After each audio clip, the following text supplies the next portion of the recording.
दोस्तों स्वागत है आपका मूवी ज्ञान चैनल में। दोस्तों इंतजार की घड़ियां खत्म हुई क्योंकि मिर्जापुर वेब सीरीज का 3rd सीजन आ गया है और मैं उसे एक्सप्लेन करके आपके लिए लेकर आया हूं। मुझे उम्मीद है आपने इसके पहले 2 सीजन देख लिए होंगे। हालांकि मैंने उन्हें एक्सप्लेन नहीं किया, लेकिन बहुत से यूट्यूबर्स ने उनको एक्सप्लेन किया हुआ है। फिर भी मैं आपको थोड़ा रिकैप देता हूँ ताकि आपको आगे देखने में मजा आए। तो बिना समय गवाए कहानी शुरू करते हैं।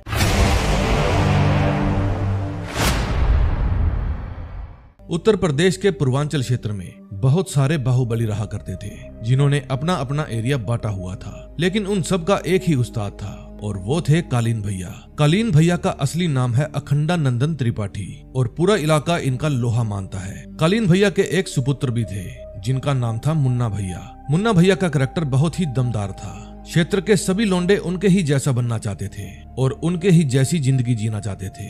उनमें से एक थे गुड्डू भैया यानी गुड्डू पंडित। मुन्ना भैया से इंस्पायर होकर गुड्डू पंडित ने अपनी पढ़ाई छोड़ दी और निकल पड़े बाहुबली बनने। पहले तो उन्होंने कालीन भैया के लिए ही काम किया और फिर उनकी ही गद्दी पर बैठने का सपना देखने लगे। उसके बाद कहानी में कई मोड़ आए, कईयों का खून बहा, जिसमें गुड्डू पंडित के भाई बबलू को भी अपनी जान गंवानी पड़ी। गुड्डू के पापा एक वकील थे जो हमेशा उनको इंसानियत का पाठ पढ़ाया करते थे, लेकिन गुड्डू को बचाने के चक्कर में वे भी अंदर चले गए। फिर एक समय ऐसा आया जब गुड्डू पंडित ने अपनी ही एक गैंग बना ली ताकि कालीन भैया और मुन्ना को मार सके, और इस काम में उनकी हेल्प की कालीन भैया की पत्नी ने। उसने कालीन भैया के बॉडीगार्ड के साथ मिलकर उनके पिता को भी मार दिया क्योंकि वो उसके साथ बुरा सलूक किया करते थे। मुन्ना भैया हमेशा से ही मिर्जापुर की गद्दी पर बैठना चाहते थे। फिर जब वो समय आया जब कालीन भैया उसे गद्दी पर बिठाना चाहते थे तो गुड्डू पंडित ने मुन्ना भैया की हत्या कर दी। अपनी तरफ से तो उन्होंने कालीन भैया का भी सफाया कर दिया था, लेकिन उनकी बॉडी कभी नहीं मिली। अब करीब करीब गुड्डू भैया का इस गद्दी पर बैठने का सपना पूरा होने ही वाला था, लेकिन वो भूल गए कि तालाब में और भी मगरमच्छ हैं जो इस गद्दी पर बैठने का सपना देख रहे हैं। दोस्तों डिटेल से देखना है तो आपको मिर्जापुर के पहले 2 सीजन देखने होंगे।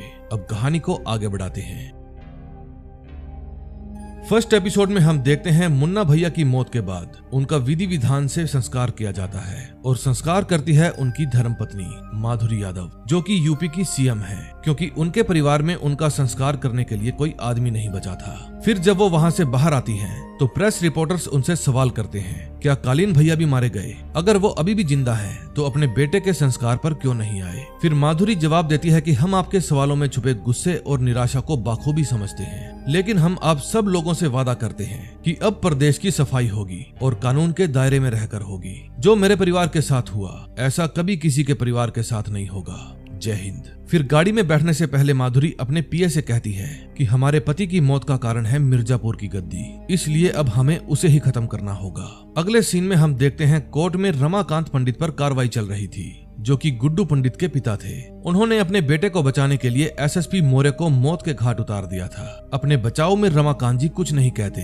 बल्कि कबूल करते हैं कि हमने ही एसएसपी को मारा है। फिर ओपोजिशन का वकील रमाकांत पंडित के लिए फांसी की सजा की डिमांड करता है, लेकिन जज साहब उनको अगली पेशी तक जुडिशियल कस्टडी में भेजने का हुक्म देते हैं। फिर जब उनको जेल ले जाया जा रहा था तो कुछ प्राइवेट गाड़ियां आकर पुलिस व्हीकल्स को दोनों तरफ से घेर लेती हैं। फिर एक गाड़ी से बाहर निकलकर आते हैं गुड्डू भैया। वो अपने पिता को समझाते हैं कि आपको सरेंडर करने की क्या जरूरत थी, मैं आपकी जगह किसी और को जेल भेज देता, कम से कम आप अपील ही डाल दीजिए। वो इंग्लिश में क्या कहते हैं, innocent until not proven guilty. लेकिन उसके पापा कहते हैं कि तुम्हारी तरह मैंने भी अपना रास्ता चुन लिया है। अब पंडित जी अपने बेटे की एक भी बात नहीं सुनते और उसे वहाँ से भगा देते हैं। जाते जाते वे उसे कहते हैं कि हमारा स्कूटर थाने में खड़ा है, उसको घर छोड़ देना। अगले सीन में हम देखते हैं शरद शुक्ला सीएम माधुरी से मिलने जाता है। पहले तो वो संस्कार में ना आने के कारण माफी मांगता है और फिर कहता है कि आपकी सरकार को हमारा पूरा सपोर्ट है। हम भी अपने पापा की मौत के बाद आप ही की तरह अकेले पड़ गए थे। उस वक्त मुन्ना भैया ने हमारा साथ दिया था, इसलिए हमारा भी फर्ज बनता है मुश्किल समय में हम आपका साथ दें। फिर सीएम कहती है कि एक बात याद रखना, भय मुक्त प्रदेश में आप भी आते हैं, इसलिए कोई खास सहूलियत नहीं मिलेगी आपको। फिर वो पूछता है कि ताऊ जी की कोई खबर मिली, लेकिन पीए कहता है अभी तक तो नहीं। तभी हम एक लड़के को देखते हैं जो अपने लिए एक पान लेता है। फिर तौसीफ बताता है कि यही लड़का हमें मंजिल तक ले जाएगा। मोहल्ला सेंसिटिव है, हमें गुड्डू भैया का वेट करना चाहिए। लेकिन गोलू उसकी बात नहीं मानती और अपने आदमियों को साथ लेकर उसका पीछा करने लगती है। जब वो उसका पीछा कर रही थी तो एक लड़का और भी था जो उनका पीछा कर रहा था और वो घरों की छत से उन पर नजर रखे हुए था। वो लड़का छोटी पतली गलियों से होता हुआ जा रहा था और उनके पीछे गोलू आ रही थी। उसे ये नहीं पता था कि उनका भी कोई पीछा कर रहा है। फिर वो लड़का एक जगह पर जाकर रुक जाता है और एक घर की तरफ इशारा करके वहां से चला जाता है। फिर गोलू अपने आदमियों के साथ उस घर के अंदर घुस जाती है और झांक कर देखती है कि कालीन भैया अंदर ही लेटे हैं। फिर जब उस रूम के अंदर जाकर वो कालीन भैया पर गन तान देती है तो उसे पता चलता है कि ये तो कोई और ही आदमी है। तभी वहां पर वे गुंडे भी आ जाते हैं जो गोलू का पीछा कर रहे थे। दरअसल वे इस बूढ़े के लिए ही यहाँ पर आए थे क्योंकि उनकी आपसी दुश्मनी थी। फिर गोलू पूछती है कि तुम लोग कौन हो बे? वो छपरी कहता है ये चाचा है हमारे। फिर वो उन दोनों का मसला सॉल्व करती है और कहती है कि तुम लोगों में से किसी को भी ये फैसला मंजूर नहीं होगा तो मैं उसकी टांगे काट दूंगी। फिर जब वो वहां से वापस जाने लगती है तो पूरा मोहल्ला उसे घेर लेता है। फिर गोलू कहती है कि हमारी आप लोगों के साथ कोई दुश्मनी नहीं है, हमें गुड्डू पंडित ने भेजा है, हम किसी को खोज रहे थे। तभी वहां पर उमा दत्त आता है। वो कहता है कि यहाँ के बाहुबली हम हैं। फिर वही लड़का आता है जो छत पर से इन पर नजर बनाए हुए था। फिर उसके कहने पर उसी लड़के को पकड़ कर लाया जाता है जिसने गोलू को रास्ता दिखाया था। फिर वो गोलू के सामने ही उसका सर धड़ से अलग कर देते हैं। फिर उमा दत्त कहता है कि गुड्डू पंडित पूर्वांचल चलाएगा, ये तब तय होगा जब सारे बाहुबली उसे समर्थन देंगे। चल निकल अब यहाँ से, दोबारा यहाँ आने की गलती मत करना। दूसरी तरफ गुड्डू पंडित पुलिस स्टेशन में जाता है और फिर वो अपने बाप का स्कूटर ले जाने के लिए एक पुलिस वाले को पैसे देता है। फिर वो अपने बाप का खटारा स्कूटर स्टार्ट करता है और अपनी बैसाखी को वहीं पर छोड़कर वहां से चला जाता है। उसके घर तक उसकी गाड़ियां उसका पीछा करती हैं। फिर घर जाकर वो अपनी माँ से मिलता है और कहता है कि पापा को समझाए थे लेकिन वो नहीं माने। फिर वो अपनी माँ को अपने साथ रहने के लिए कहता है लेकिन उसकी माँ मना कर देती है। दूसरी तरफ सीएम आईजी विश्वानंद दुबे को बुलाती है और गुड्डू पंडित के खिलाफ फ्री हैंड दे देती है। वो कहती है कि मम्मी जी और लल्ला को कुछ नहीं होना चाहिए, वो गुड्डू पंडित की कैद में है। फिर वो आईजी से पूछती है कि कालीन भैया की कोई खबर मिली, लेकिन आईजी कहता है कि ये गैंगस्टर लोग क्राइम करके अंडरग्राउंड हो जाते हैं, समय आने पर वो खुद ही बाहर आ जाएंगे। फिर सीएम कहती है एक बात मत भूलिए, वो अभी भी सरकार के मंत्री हैं।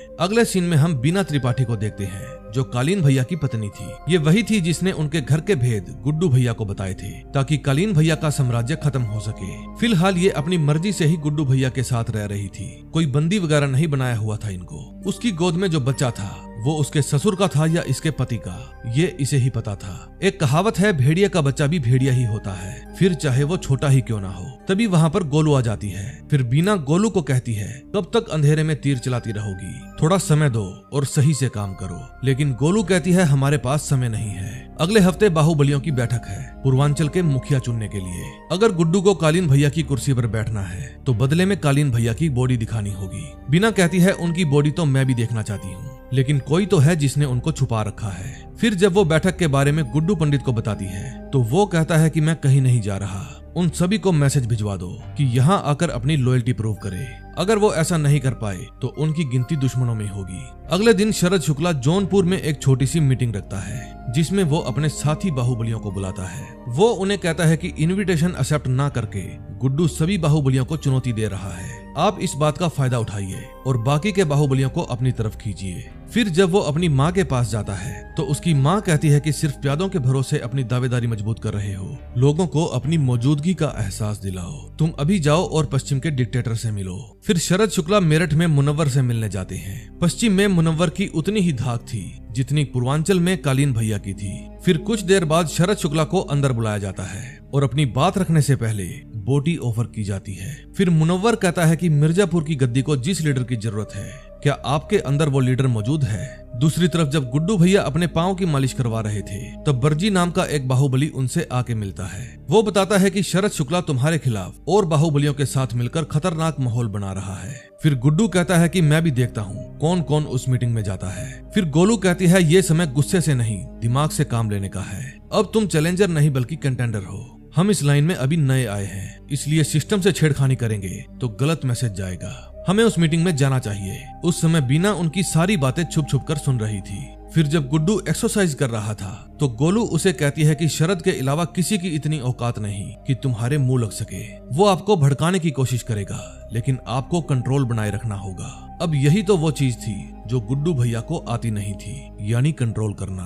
अब अगर गुड्डू भैया को वो कुर्सी हासिल करनी है तो उसे बाहु, बल और बुद्धि तीनों चीज की जरूरत पड़ने वाली थी। अब वो दिन आ जाता है जिस दिन मीटिंग रखी गई थी और ये मीटिंग रखी गई थी प्रयागराज में। वहाँ सभी बाहुबली आ गए थे, लेकिन मिर्जापुर वालों का अभी भी इंतजार था। फिर उसके बिना ही मुनव्वर मीटिंग शुरू कर देता है। फिर मिर्जापुर की गद्दी को लेकर सभी बाहुबली अपनी अपनी राय देते हैं। कोई कहता है कि मुन्ना को मारने के बाद गद्दी पर गुड्डू भैया की दावेदारी बनती है, तो कोई कहता है कि उस गद्दी पर मुन्ना नहीं कालीन भैया बैठे थे और वो अभी जिंदा है या मर गए कंफर्म नहीं है। फिर शरद कहता है कि जो व्यक्ति बैठक का सम्मान नहीं कर सकता वो किसी भी दावेदारी के काबिल नहीं है और गद्दी उसी का साथ देती है जो बल और बुद्धि दोनों के तालमेल से काम करे।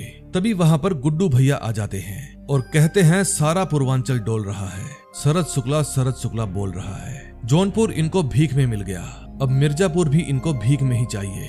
फिर आधे बाहुबली गुड्डू का समर्थन करते हैं और आधे शरद शुक्ला का। फिर गुड्डू कहता है कि पूर्वांचल पर हमारा दावा नहीं है, हमारा हक है। शरद कहता है जंगल पर हमेशा शेर का ही हक होता है और तुम तो कालीन भैया के कुत्ते थे। अब कुत्ता चाहे कितना भी वफादार क्यों ना हो, उसे अपना साम्राज्य नहीं सौंपा जाता। गुड्डू कहता है कि त्रिपाठियों का नामो निशान इतिहास से हमने मिटाया है। शरद कहता है कैसे मान ले, हमने तो कालीन भैया की लाश देखी नहीं। फिर शरद पूछता है तुम्हें अपनों की लाशें तो याद ही होंगी या फिर भूल गए। ये बात सुनकर गुड्डू को गुस्सा आ जाता है और वो मारपीट पर उतर आता है। तभी मुनव्वर उनका झगड़ा शांत करता है और कहता है कि बैठक के माहौल से साफ है कि इस गद्दी के दो दावेदार हैं, गुड्डू पंडित और शरद शुक्ला।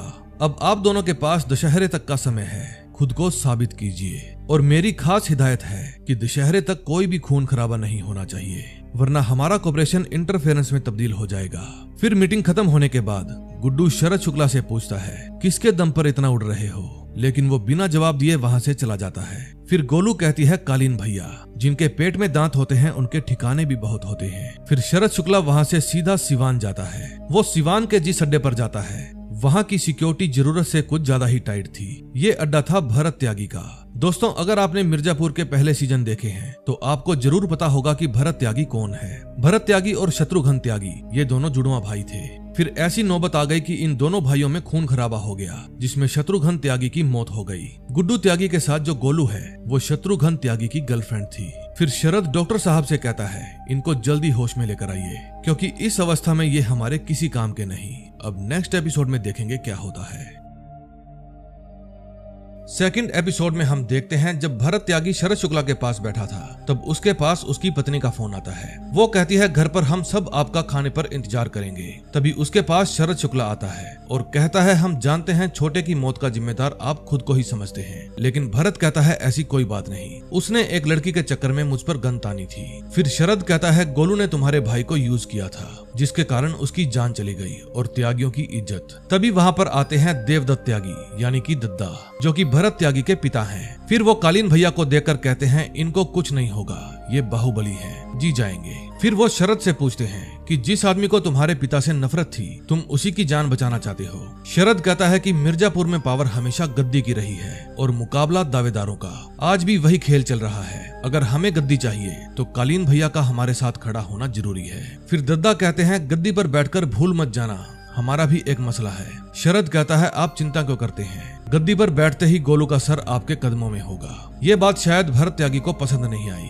इसलिए उसके दिमाग में कुछ चल रहा था। तभी हम देखते हैं कि गुड्डू भैया की हवेली के बाहर एक आदमी निगरानी कर रहा था। उस समय गुड्डू भैया अपने घर में बैठे थे। फिर बीना वहां आती है और कहती है कि हमें तो लगता है कालीन भैया अभी भी जिंदा हैं। लेकिन गुड्डू कहता है तेल लेने गए कालीन भैया, जिंदा हुए तो फिर से पेले जाएंगे। तभी एक स्नाइपर पानी की टंकी के ऊपर बैठकर गुड्डू भैया पर निशाना साधता है। फिर वो अपने उस्ताद वाल्मीकि को फोन करके बताता है कि वो हमारे निशाने पर है। वाल्मीकि कहता है ठोक दे साले को, लेकिन फिर वो स्नाइपर कहता है साहब दूरी थोड़ी ज्यादा है और पास में ही मिसेस त्रिपाठी भी बैठी है, कुछ भी हो सकता है। फिर वाल्मीकि कहता है कि तुम उसके बाहर निकलने का इंतजार करो। फिर जब गुड्डू घर से बाहर निकलता है तो वाल्मीकि का एक आदमी उसका पीछा करता है। फिर गुड्डू भैया कालीन भैया की गन बनाने की फैक्ट्री में जाते हैं। वो आदमी जो उनका पीछा कर रहा था वो एक दीवार के ऊपर चढ़कर अंदर झांकता है। फिर अंदर जाकर गुड्डू भैया अपने सभी आदमियों को प्रेरित करते हैं और बताते हैं आज से ये फैक्ट्री हम संभालेंगे। फिर वो पूछते हैं कि फैक्ट्री में माल बनाने की रफ्तार धीमी क्यों है, कल सब लोग ओवर टाइम लगाने के लिए तैयार रहना, फैक्ट्री में नए आदमी भी आ रहे हैं। तभी गोलू एक कॉलेज में जाती है और वहाँ जाकर प्रिंसिपल को कहती है मैं यहाँ नौकरियाँ देने आई हूँ। फिर एक क्लास में जाकर वे वहाँ के सबसे होशियार लड़कों को उठाते हैं। फिर हथियार बनाने की फैक्ट्री में काम तेजी पकड़ लेता है।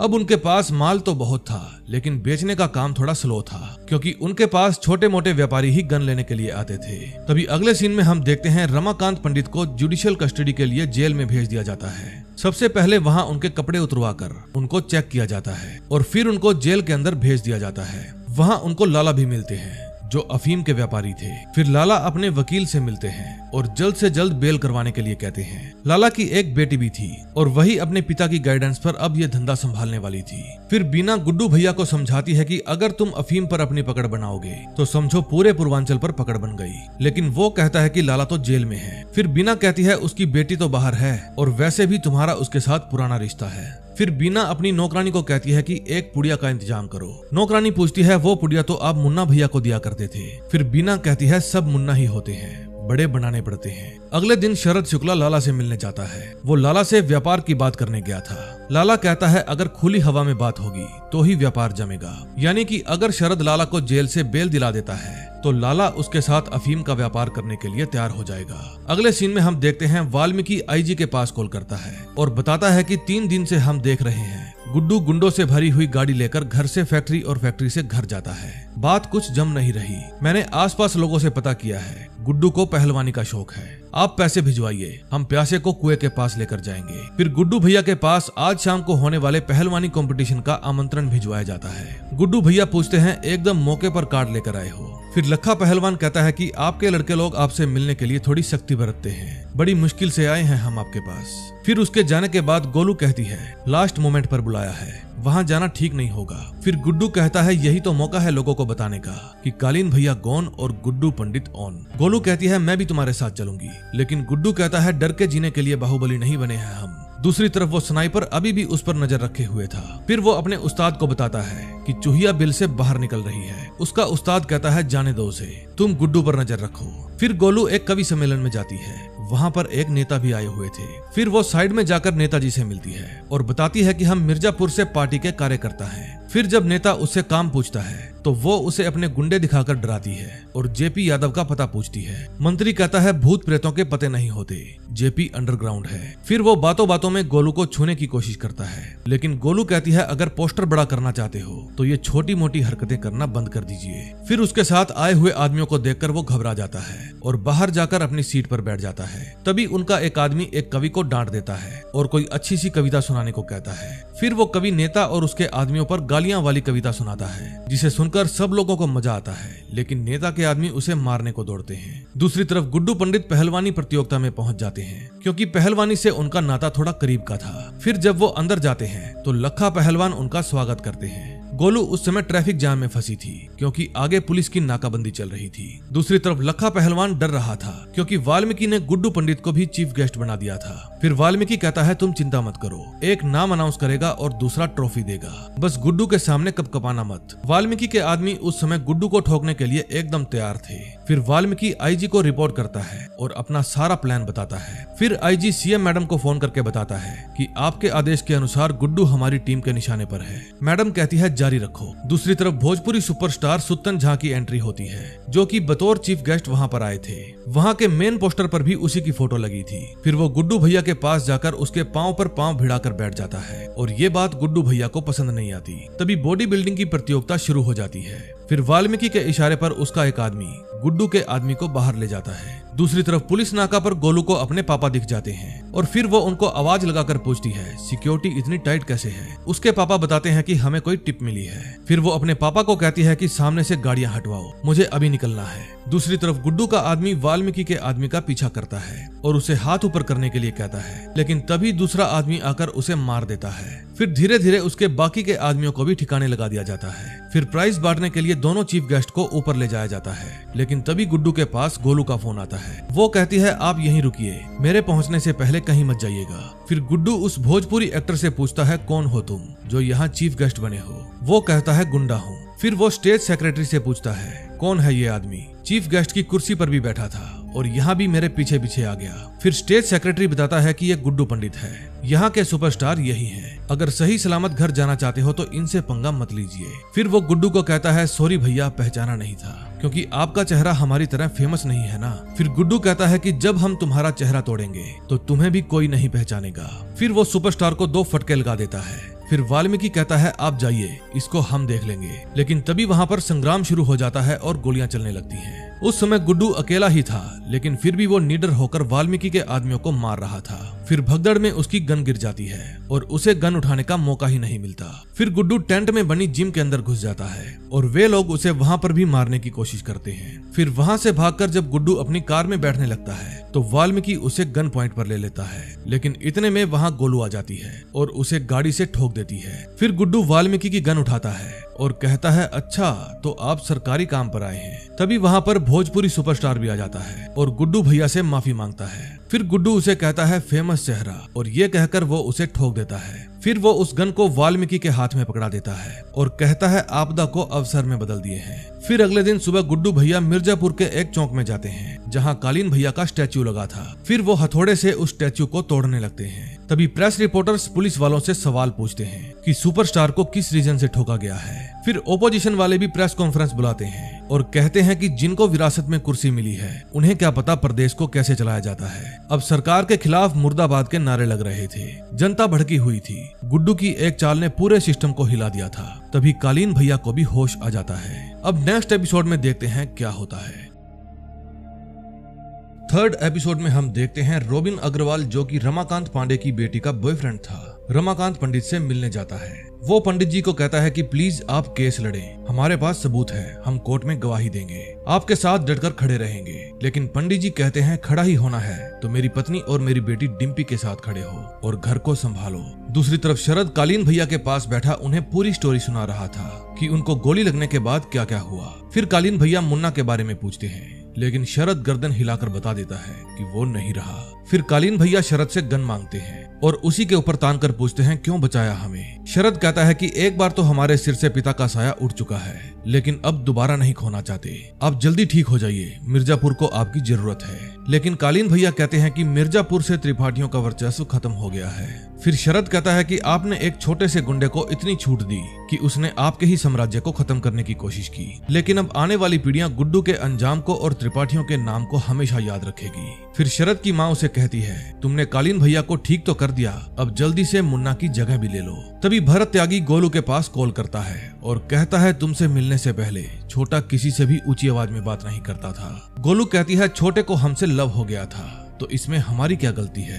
भरत कहता है तुम्हें इसकी सजा मिलेगी, लेकिन गोलू कहती है मिर्जापुर का रास्ता तो जानते ही होंगे, आकर बदला ले लो। तभी जब गुड्डू भैया अपने घर के बाहर दरबार लगाकर बैठे थे तो उसके आदमी एक बंदे को पकड़ कर लाते हैं। वो पूछता है गुड्डू भैया आपके आदमी हमें क्यों पकड़ कर ले आए। फिर गुड्डू भैया उसे समझाते हैं कि 2 नाव पर चलना और डैश पड़वा कर मरना। फिर वो एक लड़की को बुलाते हैं, उसे देखकर उस लड़के को सब कुछ याद आ जाता है। गुड्डू कहता है तुम्हारा नाम रमेश है और लड़की को बताया तुमने राहुल। तभी गुड्डू भैया का एक आदमी बताता है कि पंडित जी भी आए हुए हैं। फिर वो लड़का कहता है प्लीज गुड्डू भैया हमारी शादी कहीं और तय हो गई है, हमारी इससे शादी मत करवाइए। गुड्डू कहता है खा गए ना धोखा, ये पंडित जी शादियां नहीं करवाते, ये डॉक्टर हैं, अब ये तुम्हारी नसबंदी करेंगे। तभी गोलू के पास उस नेता का फोन आता है जिससे वो मिलने गई थी। वो कहते हैं कि मैं तुम्हारी मुलाकात जेपी से करवा दूंगा, लेकिन उसके बदले बहुत सारा फंड लगेगा। फिर गोलू मान जाती है। अगले सीन में हम देखते हैं आईजी गृह मंत्री के पास जाता है और बताता है कि सीएम मैम ने भोजपुरी सुपरस्टार की मौत का इल्जाम मुझ पर डालकर मुझे सस्पेंड कर दिया है। गृह मंत्री कहते हैं तुम तो उसके वफादार बने घूमते थे, अब क्या हुआ। एक बात हमेशा ध्यान रखना, बाहर मैडम के दस्तखत से गए हो लेकिन अंदर हमारे ही दस्तखत से आओगे। दूसरी तरफ जब मैडम न्यूज़पेपर पढ़ रही थी तो उसके पास उसके पीए आते हैं। वो कहते हैं कि मीडिया को कंट्रोल में करना पड़ेगा और हेडलाइंस बदलनी होंगी, इसके लिए हमें आम बाग वाला प्रोजेक्ट फिर से शुरू करना होगा। फिर जब वहाँ पर बने स्मारक पर लिखा जाएगा भूतपूर्व स्वर्गीय एसपी यादव तो लोगों की सहानुभूति हमें ही मिलेगी, जनता से भी और मीडिया से भी। फिर मैडम कहती है इसके लिए हमें बहुत सारे फंड्स की जरूरत पड़ेगी। फिर उनका पीए बताता है कि आपके पिताजी के समय सारे फंड्स जेपी यादव इकट्ठा किए करते थे, लेकिन उनका नाम सुनकर मैडम इनकार कर देती है। फिर पीए कहता है कि फिर तो आपको नए समीकरण बिठाने होंगे। फिर शाम को मैडम से मिलने के लिए शरद शुक्ला आता है। फिर मैडम पूछती है कहिए आप क्या प्रस्ताव लेकर आए हैं, लेकिन शरद मैडम के सामने एक सिगरेट रख देता है और कहता है मुन्ना हमसे कुछ नहीं छुपाता था। फिर शरद कहता है कि अगर आप हम पर ट्रस्ट करते तो आपको हाथ गंदे नहीं करने पड़ते। बाहुबली को मारा नहीं जाता, उनका शिकार किया जाता है घेर कर। फिर वो रौफ लाला को छुड़वाने के लिए कहता है ताकि अफीम का कारोबार अपने हक में हो जाए, लेकिन मैडम मना कर देती है। मैडम कहती है मेरे पास एक और प्लान है। तभी जेल में रौफ लाला रमाकांत पंडित के पास जाते हैं और कहते हैं अगर आपको जेल में कुछ भी चाहिए तो हमसे बेझिझक मांग लेना।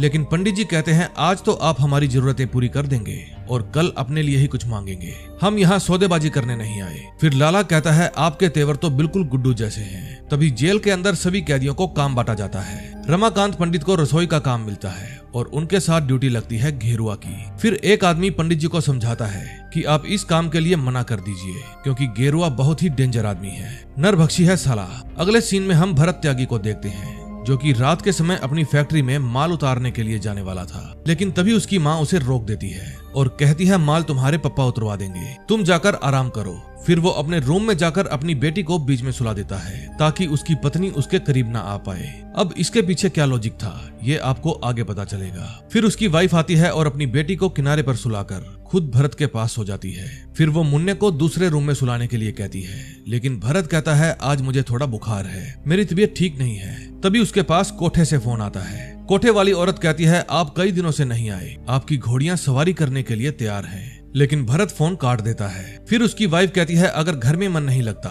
तो आपको जहाँ जाना है चले जाइए, लेकिन भरत कहता है हमें कहीं नहीं जाना, सुबह मुन्नी को स्कूल भी तो छोड़ना है। तभी डॉक्टर दद्दा को बताते हैं कि त्रिपाठी जी अपनी दवाइयां नहीं ले रहे। फिर दद्दा उनको समझाते हैं कि आप मौत से लड़कर आए हैं, जिंदगी से काहे की नाराजगी। कालीन भैया कहते हैं देर से ही सही हम मुन्ना को समझने लगे थे। फिर दद्दा कहते हैं हमने भी तो दो नालायक पैदा किए थे, सीधी सी बात है जो योग्य नहीं होगा वो मरेगा, गद्दी को कोई योग्य ही संभालेगा और अपना प्रतिशोध पूरा करेगा। क्यों बड़े सही कह रहा हूं ना मैं।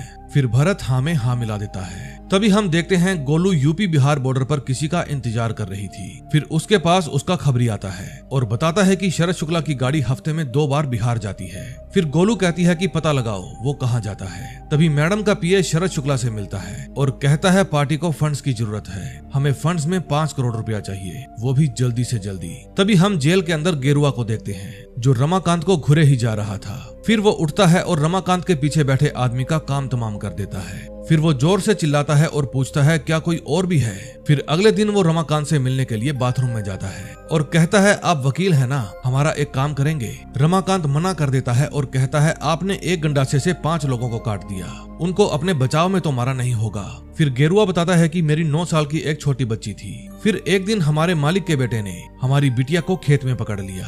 फिर मैंने तो मालिक के बेटे को बस थोड़ा सा पीटा था, लेकिन अगले दिन उसके आदमी आए और मेरी बेटी को जिंदा जला दिया। मैंने FIR भी की थी। फिर मैंने जो वकील किया वो भी मेरे मालिक का ही आदमी निकला। आज सुबह जो रसोई में हमें मारने आए थे वे हमारे मालिक के ही आदमी थे। फिर रमाकांत पूछता है हम क्या कर सकते हैं आपके लिए।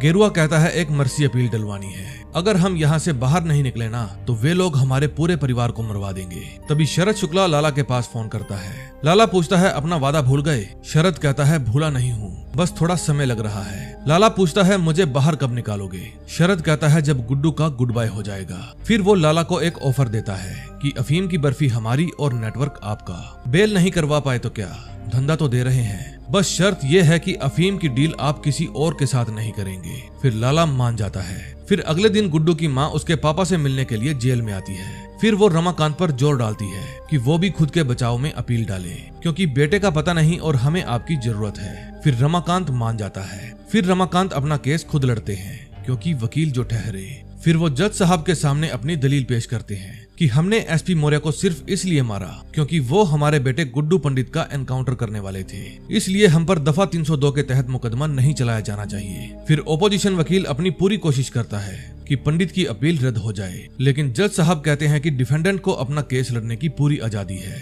कोर्ट आपको अपने गवाह पेश करने के लिए 2 हफ्ते का समय देती है। तभी अगले सीन में हम देखते हैं IG CM मैडम के पास जाता है और कहता है मैडम हम तो आपका ही ऑर्डर फॉलो कर रहे थे। फिर मैडम कहती है अभी जनता में बहुत गुस्सा है, डैमेज कंट्रोल करने के लिए एक कदम आप बढ़ाइए और एक कदम हम बढ़ाएंगे, फिर जल्दी ही आप वर्दी में दिखेंगे।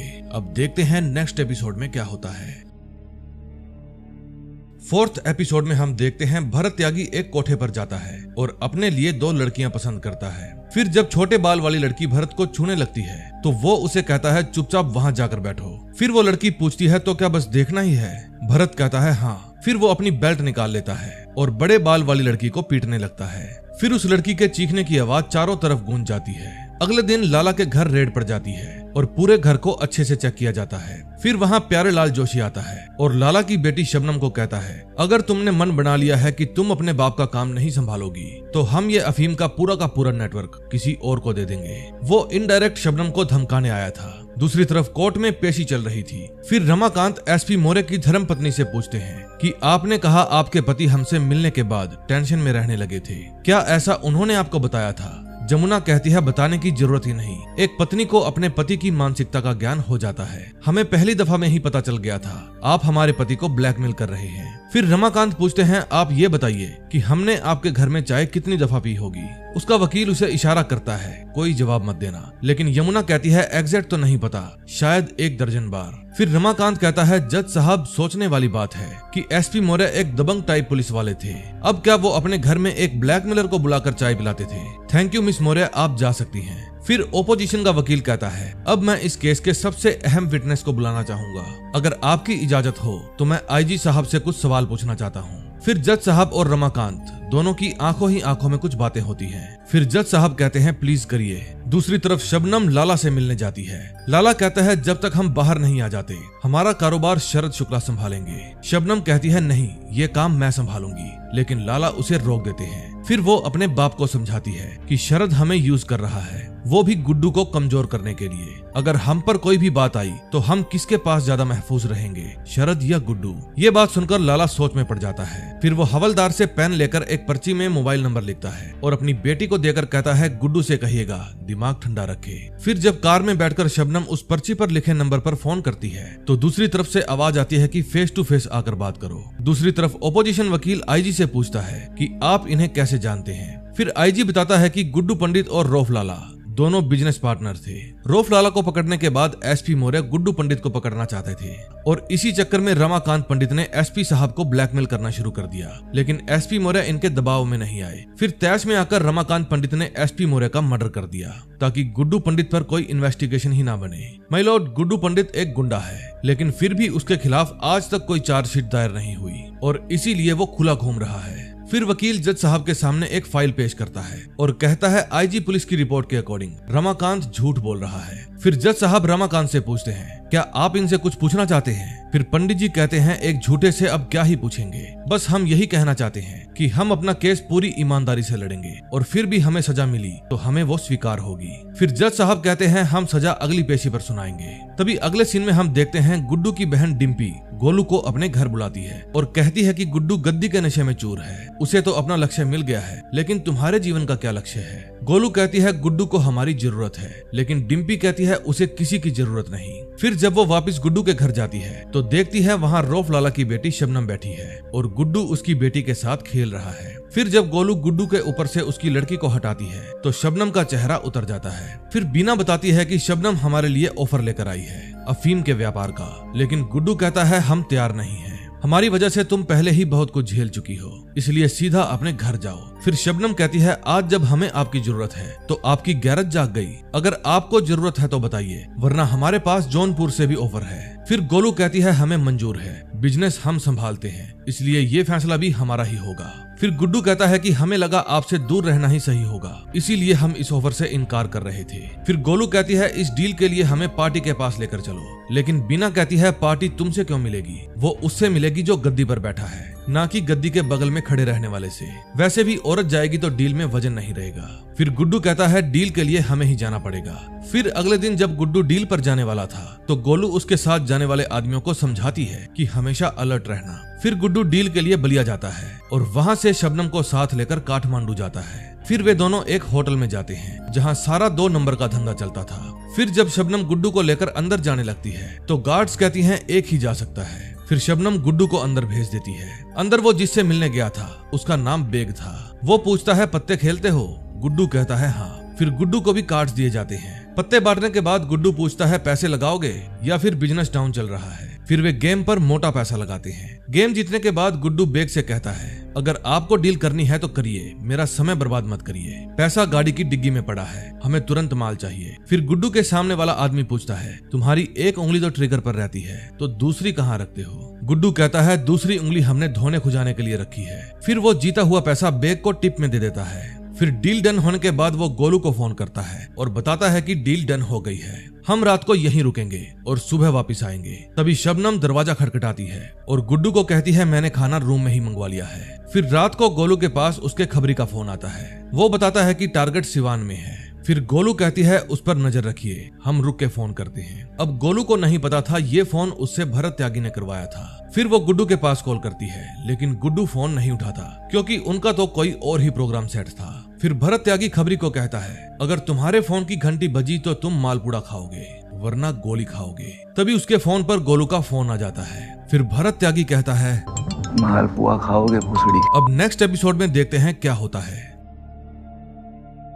5th एपिसोड में हम देखते हैं गोलू अपने कुछ गुंडों के पास जाती है और उनको अपने साथ सिवान चलने के लिए गन और पैसे देती है, लेकिन वो गुड्डू भैया के बिना वहां जाने के लिए मना कर देते हैं। फिर गोलू कहती है मैं पूरी पेमेंट एडवांस में दे रही हूँ, जिसको आना है आओ वरना अपनी। फिर थोड़ा सोचने के बाद वे गुंडे पैसा और गन ले लेते हैं। फिर वे सिवान के लिए निकल पड़ते हैं। फिर वहाँ पर गोलू का खबरी आता है और उसे अपने पीछे आने को कहता है। फिर वो उनको एक मोहल्ले में ले जाता है और अपने पैसे लेकर वहाँ से चला जाता है। उसके बाद गोलू सत्तू को एक चाकू देती है और कहती है शोर नहीं होना चाहिए। फिर वो डिलीवरी बॉय बनकर गली में खड़े गार्ड्स के पास जाता है, लेकिन गार्ड्स उसे कहते हैं कि डिलीवरी वहीं जमीन पर रख दो और निकलो यहाँ से। फिर उनमें से एक गार्ड डिलीवरी वाला पैकेट उठाने जाता है। तभी पीछे से गोलू दबे पांव आकर वहाँ खड़े गार्ड को मार देती है और सत्तू दूसरे गार्ड को ठिकाने लगा देता है। फिर गोलू अपने आदमियों को कहती है अंदर सिक्योरिटी टाइट होगी, एकदम चौकन्ना रहना। फिर वो दरवाजा खोलकर उस घर के अंदर जाते हैं और चेक करते हैं, लेकिन उन्हें वहाँ पर कोई भी नहीं मिलता। फिर वे उस घर के ऊपर जाते हैं, वहाँ एक गार्ड घूम रहा था। फिर गोलू उसे ठिकाने लगा देती है। फिर गोलू और उसके आदमी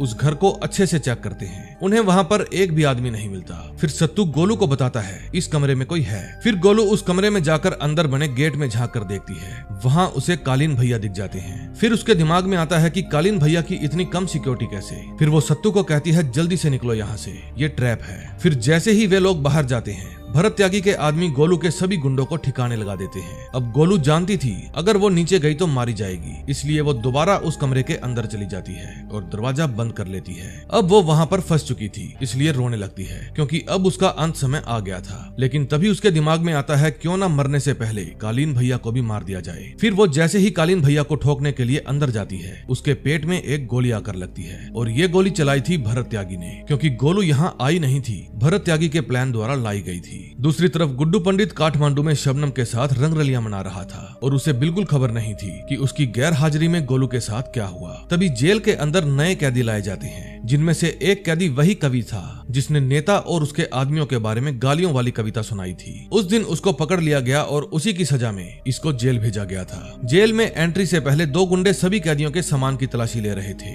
फिर वे कवि के सामान की भी तलाशी लेते हैं और उसका नाम पूछते हैं। फिर वो अपना नाम रहीम बताता है। फिर वो रहीम से आना हुआ। रहीम कहता है कविता के चक्कर में यहाँ आए हैं। चक्कूबाज कहता है लोंडियाबाज कहीं का। फिर रहीम कहता है कविता के लिए नहीं थे, पढ़े थे। फिर वो उसको अंदर ले जाकर सभी कैदियों को इकट्ठा करता है और कहता है कवि राज आए हैं, शायरी सुनाएंगे। फिर वो रहीम को कहता है बढ़िया सी शायरी सुनाओ, सबकी तालियां बजनी चाहिए। फिर रहीम सुनाता है कि चांदनी रात थी और दौड़ रहा था घोड़ा, बिना सिर पैर की शायरी सुन रहा है माँ का। ये लाइन सुनकर सभी हंसने लगते हैं और तालियां बजाने लगते हैं। फिर चक्कूबाज उसको मारने के लिए दौड़ता है। फिर रहीम रमाकांत पंडित की शरण में चला जाता है। रमाकांत पंडित कहता है तुम ही ने तो कहा था तालियां बजनी चाहिए, बजवा दी अगले ने। तभी उसकी सपोर्ट में खेरुआ भी खड़ा हो जाता है और कहता है निकल यहाँ से। फिर चाकूबाज वहाँ से चला जाता है। अगले सीन में हम देखते हैं दद्दा कालीन भैया को कहते हैं अच्छा हुआ भारत चौकन्ना था, वरना आप भी अपने बेटे के पास पहुँच जाते। फिर शरद शुक्ला पूछता है कि लीड कौन कर रहा था, गुड्डू या गोलू। भरत कहता है इन दोनों में से कोई नहीं था, उनके आदमी थे, निपट गए सब। फिर शरद शुक्ला कहता है कि मुझे कुछ गड़बड़ लग रही है, क्योंकि गुड्डू ताऊजी को खुद मारना चाहता है, वो कभी अपने आदमियों को नहीं भेजेगा। तुमको अटैक की नॉलेज कैसे हुई? भरत कहता है मैंने बॉर्डर पर अपने आदमी तैनात कर रखे हैं, उन्होंने ही मुझे बताया था कि यूपी नंबर की कुछ गाड़ियां आ रही हैं। शरद शुक्ला कहता है अगर मुझे बता देते तो मैं भी अपने आदमी भेज देता। फिर दद्दा कहते हैं सिवान के बाहुबली हम हैं, हम रिपोर्टिंग देते नहीं करते हैं। फिर शरद शुक्ला कहता है मैं ताऊजी को अब यहाँ नहीं छोड़ूंगा, मैं इन्हें अपने घर ले जाऊंगा। फिर जब रात को गुड्डू अपनी हवेली में वापस आता है तो वो पूछता है गोलू कहाँ है। बीना कहती है पता नहीं, वो मुझे बताकर नहीं गई। फिर वो अपनी बहन के पास कॉल करता है और पूछता है क्या गोलू तुम्हारे साथ है? उसकी बहन मना कर देती है। फिर वो अपने आदमियों को फोन करके पता करता है, लेकिन गोलू उसे कहीं नहीं मिलती। फिर वो फैक्ट्री से लड़का बुलवाकर उससे पूछता है, क्या गोलू फैक्ट्री में है? वो लड़का कहता है, नहीं भैया जी, वो तो बस सुबह आई थी पैसे और बंदूक देने, शायद मिर्जापुर से कहीं बाहर जा रही थी। तभी गुड्डू के पास गोलू के पापा का फोन आता है। गुड्डू पूछता है, क्या गोलू आपके घर आई है? उसके पापा कहते हैं, नहीं, मेरी 3 दिन पहले उससे बात हुई थी। क्यों, क्या हुआ? लेकिन गुड्डू बात को टाल देता है। फिर वो उस लड़के से पूछता है, तुम क्या कह रहे थे? वो लड़का बताता है कि भैया जी, हमें तो सिर्फ इतना ही पता है कि गोलू दीदी मिर्जापुर से बाहर कहीं अटैक की तैयारी में थी। दूसरी तरफ शरद कालीन भैया को अपने घर ले जाता है। फिर वहाँ जाकर कालीन भैया शरद की माँ से कहते हैं, हमने सोचा नहीं था हम दोबारा यहाँ आएंगे। फिर उसकी माँ आरती करके उसका स्वागत करती है और कहती है, आज से ये घर आपका भी है। फिर शरद के पास उसके आदमी का फोन आता है। शरद कहता है, जिले में आने वाली सभी गाड़ियों पर नजर रखो और पूरे शहर को सील कर दो। फिर अपनी माँ के पूछने पर वो बताता है, शायद गुड्डू आ रहा है, उसको ताऊजी के यहाँ पहुँचने की खबर मिल गई होगी। फिर शरद अपने आदमियों को सख्त हिदायत देता है कि सब लोग एकदम चुकन्ने रहेंगे, हमसे पूछे बिना घर के अंदर कोई नहीं जाना चाहिए। उस समय गुड्डू पूरे गुस्से में जौनपुर आ रहा था। वो रास्ते में नाके पर अपनी गाड़ी भी नहीं रोकता और पुलिस वालों की भी इतनी हिम्मत नहीं थी कि उसका पीछा कर सके। दूसरी तरफ शरद भी गुड्डू से ही मिलने जा रहा था। फिर शरद बाजार में पहुंचकर सभी दुकानें बंद करवा देता है ताकि किसी को भी चोट ना आए, क्योंकि अपने इलाके में हर इंसान को सेफ रखने की जिम्मेदारी शरद की थी। फिर कुछ ही देर बाद गुड्डू भी वहां पहुंच जाता है। फिर शरद के आदमी सड़क पर कीलों वाली लकड़ी बिछा देते हैं ताकि गुड्डू की कारें इससे आगे न जाएं। फिर गुड्डू अपनी कार से बाहर निकलकर शरद के पास जाने लगता है। शरद पूछता है, जल्दबाजी में आए हो या ओवर कॉन्फिडेंस में? गुड्डू कहता है, 10 ऑटोमेटिक तनी है तुम पे, एक इशारा किया तो जिंदा नहीं जा पाओगे, चुपचाप हमें बता दो। शरद कहता है, गद्दी के पीछे इतना बौखला गए हो कि बिना इन्फॉर्मेशन के ही ताऊजी को खोजने चले आए। फिर गुड्डू कहता है, आपके आदरणीय ताऊजी गए अपनी ऐसी तैसी करवाने, गोलू कहाँ है? शरद कहता है कि अगर गोलू हमारे पास होती तो तुम यूं लहराते हुए जौनपुर में नहीं घुस पाते, या तो हम तुमसे कोई सौदा करते या फिर मिर्जापुर बॉर्डर पे उसकी लाश फिकवा देते। फिर गुड्डू पूछता है, तुमको चाहिए क्या? अगर बर्फी चाहिए तो आ गई है हमारे पास, भिजवा देते हैं, लेकिन हमें गोलू लौटा दो। शरद कहता है, ना तो हमें बर्फी चाहिए और ना ही हमें तुम्हारी गोलू में कोई इंटरेस्ट है। आजकल तुम में वो गुद्दा नहीं रहा क्योंकि तुम हर बात में दिमाग चलाने लगे हो। ये बात सुनकर गुड्डू शरद के ऊपर गन तान देता है। शरद कहता है, गुदा है तो चला गोली। तभी उन दोनों के फोन बजने लगते हैं। उन दोनों के पास मुनव्वर का फोन आया था। मुनव्वर कहता है, सुना है आज जौनपुर का पारा चढ़ा हुआ है। वैसे तो आप लोगों को अपने फैसले लेने की पूरी आजादी है, लेकिन जल्दबाजी में कोई भी गलत कदम मत उठा देना। अगर जौनपुर में खून बहा तो गुड्डू इसका इल्जाम तुम्हारे सर होगा। खुदा हाफिज। फिर वो अब्बास मियाँ को कहते हैं, मुझे नहीं लगता कि दुशहरे से पहले ये खून नहीं बहाएंगे। फिर अब्बास मियाँ कहते हैं, यही सही मौका है, मिर्जापुर और जौनपुर दोनों पर अपनी पकड़ मजबूत कीजिए। दूसरी तरफ गुड्डू शरद शुक्ला को धमकी देता है कि मैं वादा करता हूँ मिर्जापुर की गद्दी पर कभी भी कोई शुक्ला नहीं बैठेगा। जैसे मैंने तुम्हारे बाप को मारा था वैसे ही बीच बाजार में तुमको भी लटका दूंगा। फिर वहाँ से जाते वक्त शरद रौफ लाला के पास कॉल करता है और कहता है, मैंने पहले ही कहा था हमारी डील में धोखे की कोई गुंजाइश नहीं। रौफ लाला कहता है, सौदा बेल के बदले बर्फी का हुआ था, आप बेल नहीं करवा पाए और हम अफीम की बर्फी नहीं दे पाए। शुक्ला कहता है, तो ठीक है, व्यापार थोड़ा संभल कर कीजिएगा। फिर जब शरद अपने घर जाता है तो उसकी माँ पूछती है, क्या हुआ?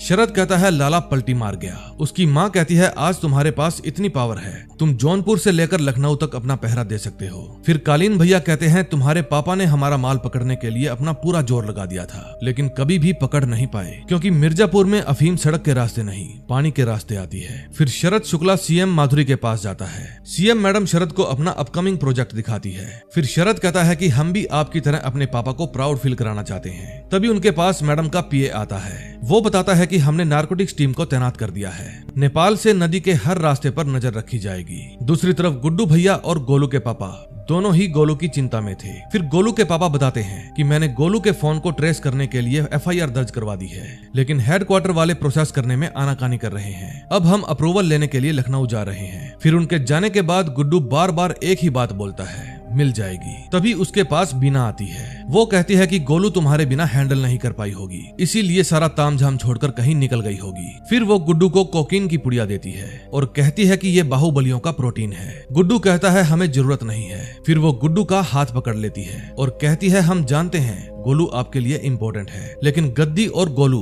दोनों में अंतर समझिए। गुड्डू कहता है गोलू के लिए हमें बर्फी और गद्दी दोनों देनी पड़ी तो हम एक बार भी नहीं सोचेंगे। फिर बीना कहती है कि यही बात शायद आपके दुश्मन भी समझते हैं और वे आपकी गलती करने का इंतजार कर रहे हैं, थोड़ी मजबूती दिखाइए। फिर वो गुड्डू के हाथ में पुड़िया देकर उसके करीब आने की कोशिश करती है और गुड्डू का माथा चूम लेती है। फिर उसके जाने के बाद गुड्डू वो पुड़िया खोलता है और माल को चेयर के हैंड रेस्ट पर बिखेर देता है। फिर वो उठकर वहाँ से चला जाता है, लेकिन तभी वो वापस लौट कर आता है और कहता है हमको माफ कर दे बबलू। उसके बाद वो उस माल का सेवन कर लेता है और एकदम सेट हो जाता है। दोस्तों, इसने अपने भाई बबलू से वादा किया था कि ये जीवन भर कभी भी माल का सेवन नहीं करेगा, लेकिन आज इसने कसम तोड़ दी थी और इसी के साथ 5th एपिसोड का भी एंड हो जाता है। दोस्तों, एक तो गुड्डू पहले ही दिमाग से काम नहीं लेता और अब तो वो माल भी फूकने लगा है। ये तो सोने पर सुहागा हो गया। अब आने वाले एपिसोड में हम देखेंगे ये क्या धमाल मचाता है। तो दोस्तों, इसके आगे के 5 एपिसोड बहुत ही ज्यादा मजेदार होने वाले हैं। जैसे ही वो वाली वीडियो कंप्लीट होगी मैं उसे अपलोड कर दूंगा। इसलिए अगर अब तक आपने हमारा चैनल सब्सक्राइब नहीं किया तो प्लीज सब्सक्राइब कर लें और बेल आइकन दबाना मत भूलना, ताकि कोई भी आने वाली वीडियो आपसे मिस ना हो। हम मिलेंगे नए दिन नई स्टोरी के साथ। Till then bye bye.